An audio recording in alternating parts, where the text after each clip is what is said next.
Coach Stallings, I hope you've had a great day, sir. Welcome into the game at T-Town. Ryan, listen, I've had a good day, and looking forward to this show. Always do. Absolutely. And have you gotten over your cruise yet? Yes, sir, I have. Oh, I've enjoyed it. And now we've had great weather here in Tuscaloosa this week, but it was not so great when I first got back. It was it's quite chilly to make the acclimation back to cold weather. Well, it's going to be cool and misty tomorrow. It's been raining off and on here most of the day, and you'll get it tomorrow the next day. Yeah, no doubt. Coach, what was your policy on media watching practice? Did you invite them to be a part of your practice and to kind of watch? You know, I had anywhere from 7 to 10 or 12 that covered us every day. And I had a good relationship with the media. In fact, when I retired, I had a little luncheon for them. And the guys that covered me every day, I gave them a watch. And to show my appreciation, you know, just because I was a football coach, their job was just as important to them as my job was to me, and I understood that. So they could come to practice anytime they wanted to. The only rule I had, they could not talk about what they saw in practice unless we talked about it in the press conference after practice. After practice, you know, they could ask me anything you wanted to, and if I answered it, then they were free to write about it. But if I said I didn't want to talk about it, well, they just skipped over that. Wow. Okay. Well, that's a unique policy. And, you know, you think about college programs. We were just looking at something that's coming out of Missouri, and I'll read it to you. Missouri obviously needs some publicity. Barry Odom, which is the head coach there, has released his spring policy. He's going to invite media, and you can actually interview assistant coaches. Players are all going to be made available at each practice. The coach says that he wants the media to have access to be able to tell the stories of the players, to be able to come in and watch practice. It's very uncommon for this to happen in the college game. You see it in the NFL, but Barry Odom in Missouri is opening the doors this spring. Well, I never did have a closed practice to the media. I just didn't do that. Now I would close it to the spectators and all. They had to have pass to come into practice, but it was as I can never remember closing a practice to the media. Coach, what's going through a coach's mind when you have goals going into spring practice? What were your goals? What did you want to accomplish out of spring football? 15 days of practice. What was your goals going into spring practice? Well, since you ask, when people set goals, most of the time they don't set them correctly. You can go into any dressing room in America and there'll be 10 offensive goals and 10 defensive goals. We're going to score 30 points a game. We're going to average 5.3 running. We're going to complete 70% of our passes, and et cetera, and et cetera. Then you have defensive goals. All that doesn't mean poodly squat. Your goals come from what you did poorly the year before. Obviously, Alabama, they've got to get better in some area or they would have won it all. Now, it could be you've got to be a better third down team. It could be you've got to protect the quarterback in run situations. It could be, you know, whatever you did poorly the year before, that becomes your number one goal offensively. And you have an offensive goal, a defensive goal, and a team goal. Obviously, the team goal at Alabama would be to be in the championship game, because if they're not in the championship game, chances are they're not going to have a chance to play for the national championship. Now, what have they got to do? Well, whatever they did poorly offensively, that becomes your offensive goal. Whatever they did poorly defense, that becomes a defensive goal. Then you stair-step that right down to the position that caused the problem. And the goal setting is something that I don't think most people really do it. But what I'm telling you is the right way to do it. Coach, when you look for a signal caller on your defensive side of the football, what were you looking for when you as a staff and got together and you saying, I think this guy is capable of handling this responsibility from a player perspective? What were you looking for? Well, most of the time, we call the plays from the sideline, call the defensive plays and the offensive plays from the sideline, and the coach would just relay whatever he saw, whatever the coach called. So that's the same way offensively. The game is situations. What are you going to do on a run situation or a pass situation? A run situation is 1st and 10, 2nd 5 minus, 2nd 6 to 9. That doesn't necessarily mean you're going to run, but that is a run situation. Then you work on a pass situation. Pass situation is 3rd and 3 through 5, 6 through 9, 10 through 12, 13 plus. That doesn't say you're going to pass, but it's a pass situation. And so that when we would work on something, we'd work on run situation or pass situations or whatever situation that we were working on and getting ready in the game. So that's just like you got to have a philosophy. A philosophy is just an abstract statement of what you believe. For example, my philosophy of offense is when I got the ball, I want to score, kick it to score, or move it out far enough that when they punted it, they had to go 80 yards with it. Now, that was my philosophy. Now, what makes a philosophy work? Well, to make my philosophy work, you had to keep the ball 8 plays or more, 60% of the time, to be able to do that. So anyway, that sort of is what we would work on before the season started. When spring practice was over, I wanted to know who my best players were, who was the best running back, who was the best quarterback, second best offensive lineman, first best offensive lineman. So I geared my practices so I could find out who was the best players. We're talking with Coach Stallings here on The Game in Tuscaloosa as we continue the conversation with Hall of Fame football coach.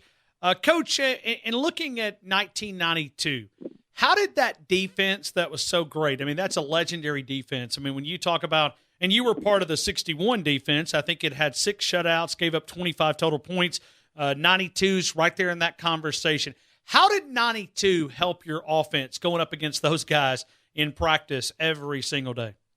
Well, first of all, in a game situation, my quarterback knew that he did not have to score every time he got the football.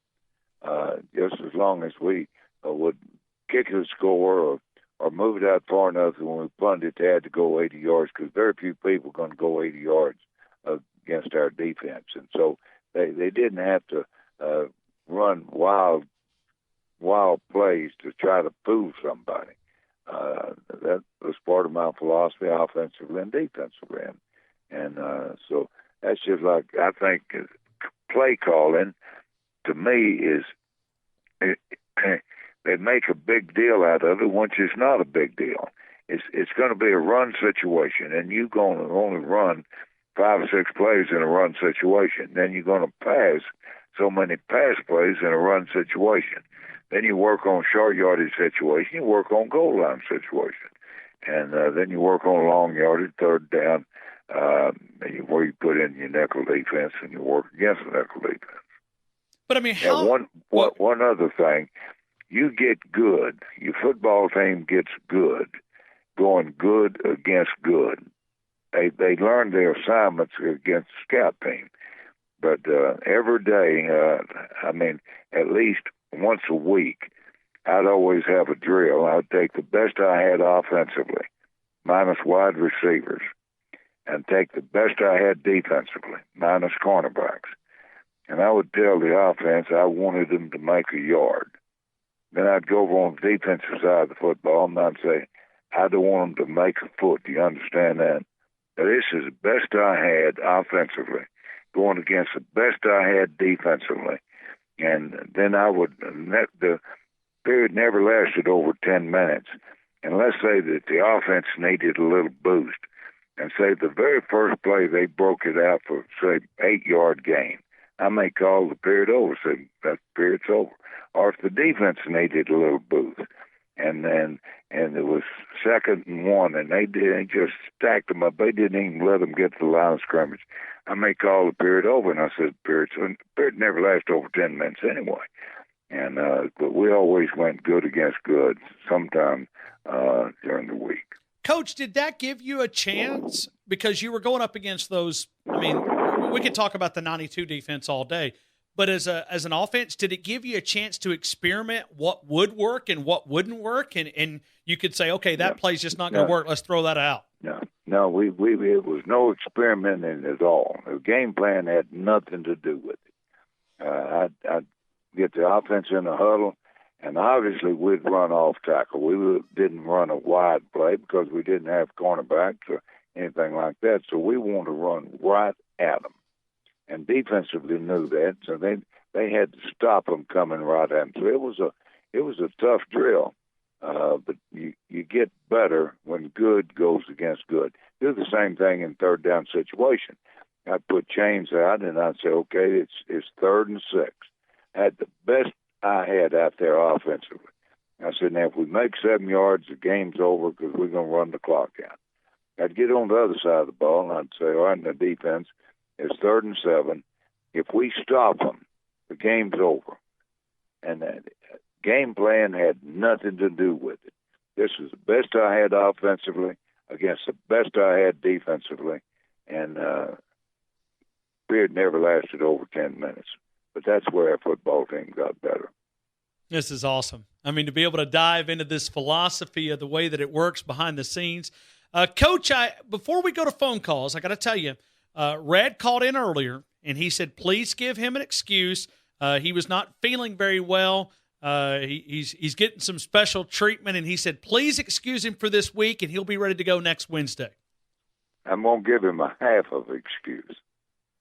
Okay. You tell him he's got a half of excuse, and if he's there next week, then I'll forgive him altogether. There you go. There you go. So, Red, you make sure you get well where you can be able to talk with Coach Stallings next week. And you wish him well for me. No doubt. Well, he's listening. He just said his voice was gone, so he's not able to talk. He said he was not feeling very good, so he wanted to make sure I got that in. So let's start out with our phone calls, and we'll go to Sandy. Sandy, you're on with legendary football coach, Coach Stallings. Good afternoon, Sandy. Sandy, are you there? All right. Let me see here. Don't know. Sandy, are you there? Yes. Okay. Yeah, you're on with Coach Stallings. Good afternoon, Sandy. Hey, Coach Stallings. Sandy, how you doing, hon? I am so good. It is so good to talk to you. This is like a once-in-a-lifetime opportunity, and I'm pretty sure you probably don't remember me, but when I was 15, my dad was a huge Alabama fan, so I was born and raised in Tuscaloosa, and my parents tried to make as many Alabama games as they possibly could. When I was 15, my dad was diagnosed with colon cancer at the age of 36, and he wasn't able to make it to any more Alabama games, sadly enough. And my mother wrote the university in 1992, right after you had won the national championship game, to get an autographed picture for my dad. And it wasn't 3 weeks later, you showed up at our house with an autographed picture. And that was the last time that my dad smiled before he passed away. And it made such a huge impact on me and my sisters and my mother. And so we've been diehard Alabama fans since. But it made just such a huge impact on me at such an early age. Of course, I made some very bad decisions because, that was such a traumatic thing in our family at that age. But I never forgot that. I never forgot that smile that you put on my dad's face. And, since then, I've never forgotten it. And he's so humble the way you came in and just sat I really appreciate you sharing that with me, hon. I really do. And I just thank you so much for it. And it's just, it was so humble of you to do that. And I've never forgotten it. And I thank you so much for it. Thank you, Sandy. Well, I appreciate it, and thank you for sharing that with me, because that's awfully important, and I'm glad that I had the opportunity to visit with him. I really am. Thank you, Sandy. What a great story. Coach, I mean, was that something that you did commonly when we talk about? I went by the hospital every day after practice, and that'd be somebody would call my secretary, Linda Knowles, and say, "Could you stop by room 414, say hello to somebody, or there's a kid, or something?" So I tried to go by the hospital after practice nearly every day. Wow. To visit with somebody. Where did you learn that from, Coach? Was that just something that you picked up in your coaching days? I mean, because obviously there's humanitarian stories that is impacts throughout this community. A lot of the special needs kids. I mean, where did you learn that, Coach? Where was those values instilled in you? Well, I really don't know. It was just, it was just common sense to me that if I could bring a smile to a youngster's face or somebody that was having a little bit of a problem, I wanted to do it. There are things a whole lot more important than winning a game. I know winning a game's awfully important, but showing a little kindness is awfully important too. And I guess I probably learned a lot of that from Johnny. Johnny had he had kindness all over him. In fact, when I was coaching the Cowboys, and kids would come to practice on Saturday, somebody would give Johnny a football. He never got home with it because a big bunch of kids out wanting to see the Cowboys when they got through dressed and coming out. And he ended up giving his football to somebody every Saturday that he went to practice. So he showed a little kindness, and if I could just show a little kindness, that's what I wanted to do. No doubt. Sandy, thank you so much for sharing that story with us today. Let's continue. JK, you're next up with Coach Stallings. Coach, I'm going to pinch hit for Red today, so we're going to knock one out of the park for him. What you say about that? Okay.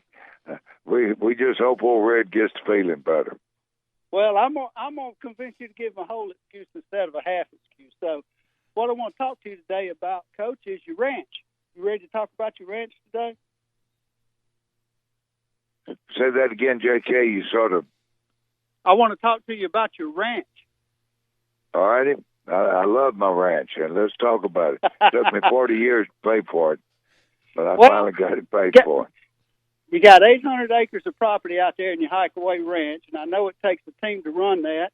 And you got a quarterback running your team out there by the name of Benji Falker. And I want you to talk to me about Mr. Benji and what he means to you. Benji?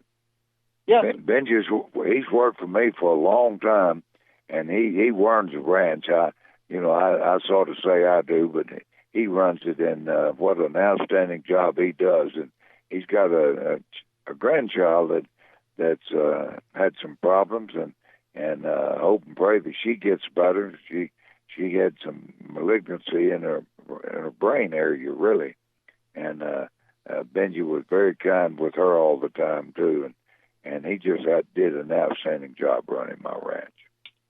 Coach, you've been quoted saying that he can fix anything. So what's his background? Yeah, he could. If it wouldn't run, I'd just pull it over the side, and I'd tell Benji we need to get this thing running. And next thing I knew, it'd be in the barn or somewhere, and it'd be running.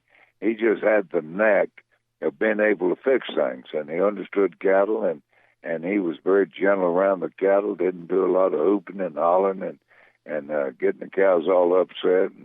And we worked many a head of cattle. I'd work the head gate, and obviously we'd have a couple of people to help, but he was the main guy that worked for him. How long's he been with you, Coach? I'd say 25, 30 years. I tell you, I've got him in my will. He's worked for me long enough that I'm leaving him. I couldn't really pay him what I'd like to pay him, but I'm going to leave him $50,000 or so in my will, so he can look forward to having that one of these days. You had a retirement plan for him, and it sounds like you do. Say that again? I was going to ask you if you had a retirement plan for him, and it sounds like no, you do. I didn't. I didn't have a retirement plan, but I did tell him I was going to leave him that, so when I die, he'll have $50,000. Well, all right, Coach. That's what I wanted to know today. I'm trying to stay off football right now and try to ask about how that ranch is doing, because it just seems like something that's close to you and you like talking about, and that's what I want to hear about, is things that you want to talk And, about. one thing that I do, and I'll do it 3 or 4, maybe 5 times a week when I have time, I go back in the back and I look for hogs. Hogs just eating us up, and I really enjoy looking for them. Don't see a whole lot, don't kill a whole lot, but every once in a while I'll get one. I enjoy that. I don't shoot the deer. I enjoy looking at the deer. Do you have a hog infestation on your ranch? Do what? Do you have a hog infestation? Yeah, everybody does in this part of the country. There are hogs everywhere. They just root up your ground. They'll run a pasture in overnight, really. Oh, yeah. Yeah, I've had experience with that, too. Well, Coach, that's what I wanted to know today. God bless you. God bless Miss Ruth Ann. It's a blessing talking to you, and I hope my feet hit the ground next week so I can talk to you again.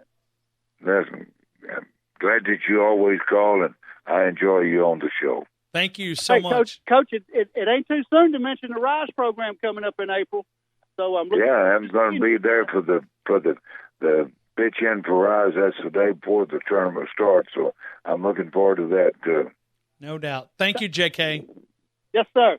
Roll Tide. Roll Tide to you. Thank you. Let's go to Dewey. Dewey, you're on with Coach Stallings. Hey, Coach, how are you today, sir?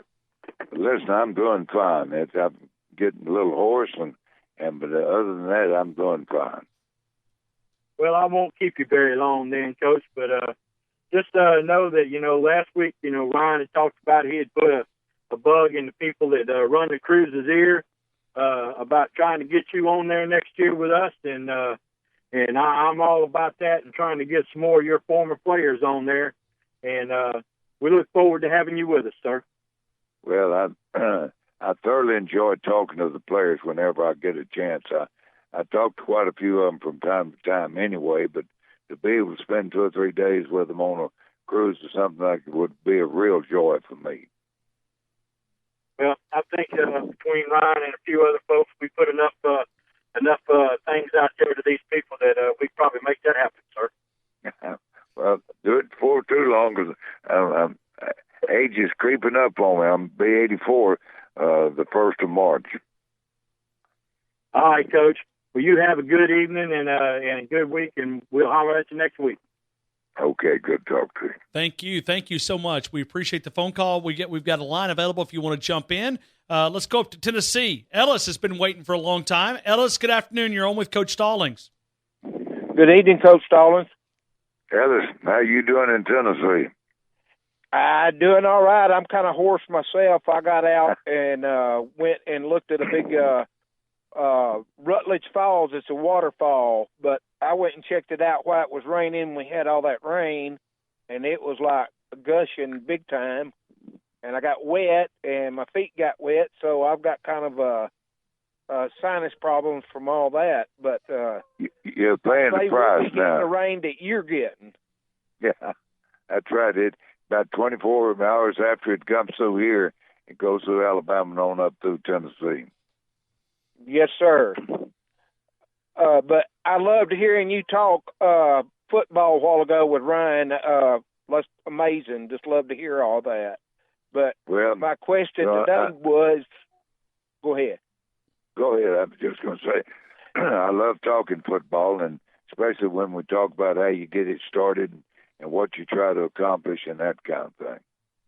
Yes, sir. And you put best against the best. That's right. And not all the time, but we'd have a 10-minute period here and a 10-minute period there, just once a week. Most of the time you go against scout team, but you get better going good against good. Do you still have the itch when it gets close to spring practice starting up, which is starting up here soon? Do you still get the feeling I would. Did when you was in coaching? My coaching days are over, but I would enjoy going to watch a practice or something like that in this part of the country. I used to watch SMU quite a bit, and probably watch a little bit of A&M and some of the other teams in this part of the country. And I've got a grandson playing for Clemson, and so I made my list of the games that I'm going to be watching this fall. I've got one of my coaches coaching the Cleveland Browns, and I'm going to try to see them play. And one of them coaching at Tennessee, I'm going to try to see them play. And obviously Clemson, I'm going to try to see them play. And Alabama, try to see them play. And then I helped a kid go to Abilene Christian, and so I'm going to watch him play. So looks like my season is going to be sort of full. Yes, sir. It sounds like it. But it's good to hear your voice. We all love you and care about you. And hopefully one of these days I'll get to meet you. I'd love to meet you and shake your hand. That'd be my pleasure. Hopefully, let's make that happen. Yes, sir. And you have a good rest of the week.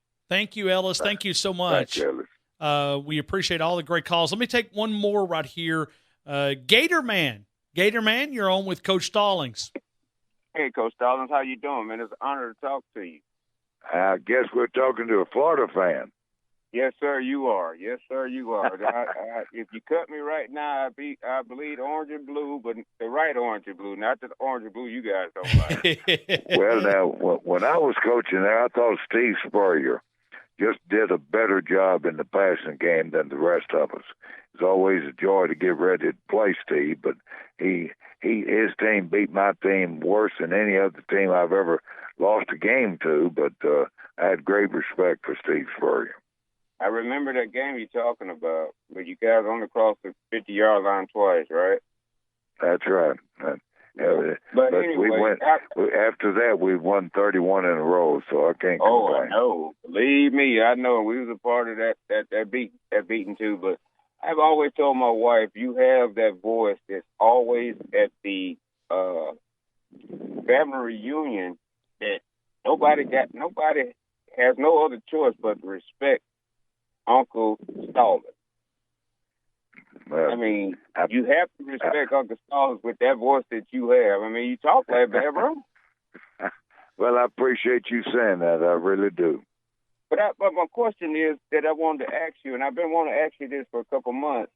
How would you have handled? Because I know you're kind of conservative coach, and I know Jay Barker was a conservative quarterback. How would you have handled a quarterback like Tua had you had him back then? Say that again, like who? The quarterback here in Tuscaloosa, Tua Tagovailoa, the quarterback this past season.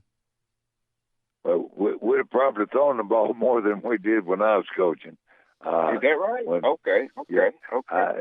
I'm not opposed to throwing the football if you have a really gifted thrower at the quarterback position. And Jay's long suit was not throwing the football; is his leadership.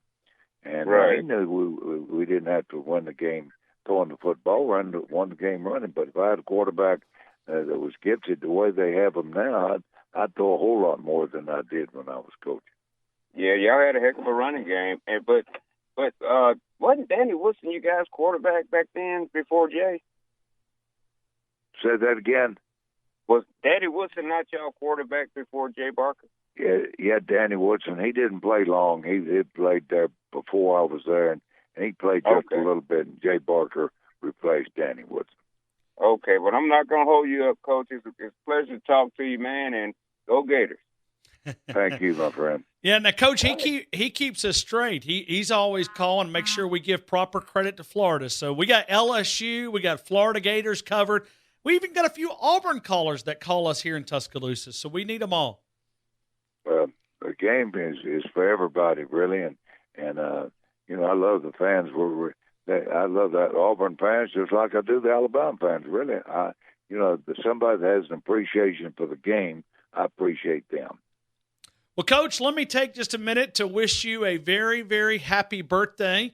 That's going to be coming up here in just a couple of days, and I know it's sandwiched in between our Wednesday conversations, but you're going to be hitting a milestone coming up in a couple of days. And from all of us here in Tuscaloosa, I hope you have an enjoyable day, and hopefully you have a big cake, and happy birthday from all of us here in Tuscaloosa. Okay, and listen, Ryan, you have a good day, and look forward to talking to you next week, my friend. Yes, sir. Thank you, Coach. Have a great day, sir.